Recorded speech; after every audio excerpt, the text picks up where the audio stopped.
Hi everyone, I've been thinking a lot recently about how as I've grown as a business owner and taken on different projects and different ventures and all these things, it's a battle to juggle things and it takes a lot of strategy. So I wanted to chat about getting stuff done today, getting the work done, juggling it all, how to stay productive, how to keep on top of everything in your life basically. My number one tip is writing everything down.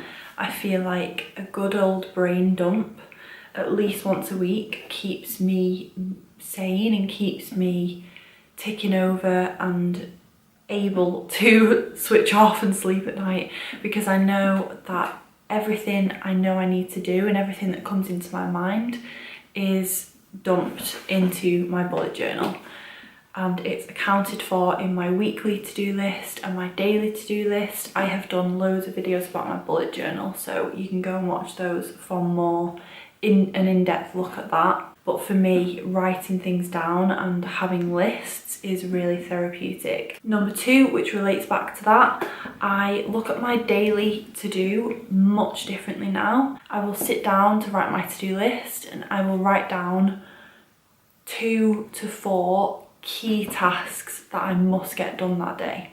And I will tackle those as soon as possible, if not first, to start my work day. And this keeps me feeling like I'm on top of everything. It keeps me truly productive because it makes sure that I'm ticking off the really important stuff that is going to move me forward. It stops me procrastinating on them, and it also stops me from running out of time at the end of the week and feeling like I've not touched them or not spent as much time as I wanted on them. So 2 to 3 key tasks every single day. My third tip is shared calendars, and this has changed my life. Your team, someone who you regularly work with, your business partner, your life partner. Holly and I share work events, so we will invite the other person so we know it's in their calendar and we know it's all streamlined. And in Google Calendar, I'm sure with most other online calendars and apps, you even get notifications if anything changes.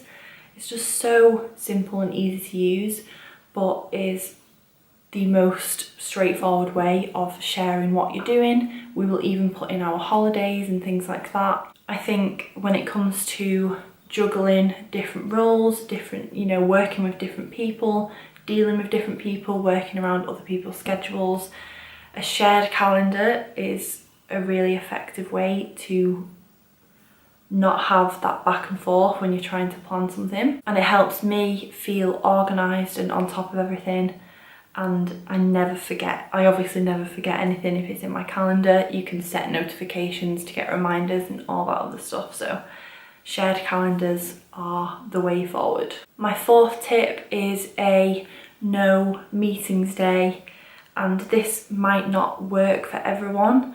You might not be able to do this depending on what you do, but I think spending at least one day a week at home where I know I can just be at my desk and I can just take a break to go to the gym or go for a walk or have a bite to eat, whatever, and not have to think about other people or running out to a meeting or having a Skype podcast interview or anything like that. Having a full desk day where I know I can just smash out some tasks and tick off a lot of to-do lists, whether that be, writing or admin or emails, whatever it is that you do.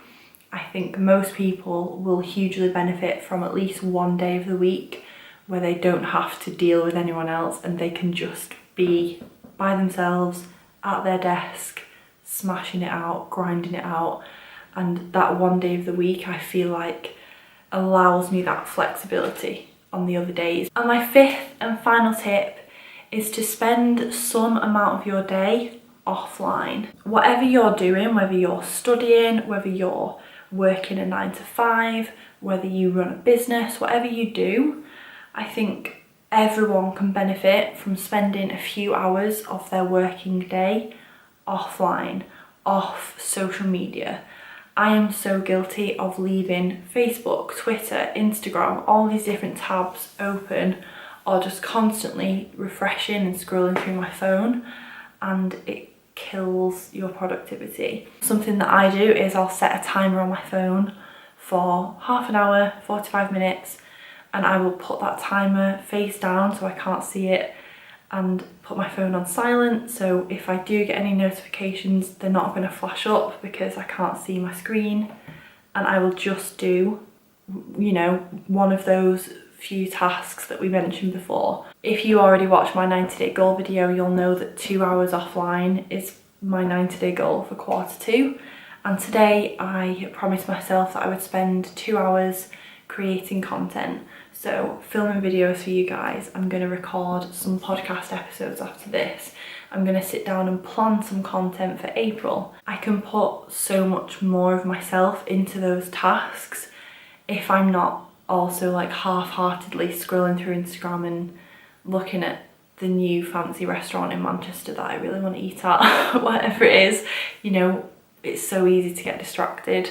So 2 hours offline is my goal, but whatever works for you. I just think everyone can benefit from some time switched off and offline. I'd love you to share your productivity tips in the comments below, and let me know if you try any of these. You can reach out to me on social media at @cat_Horrocks. Make sure you subscribe so you don't miss any new videos, and I will see you soon. Bye.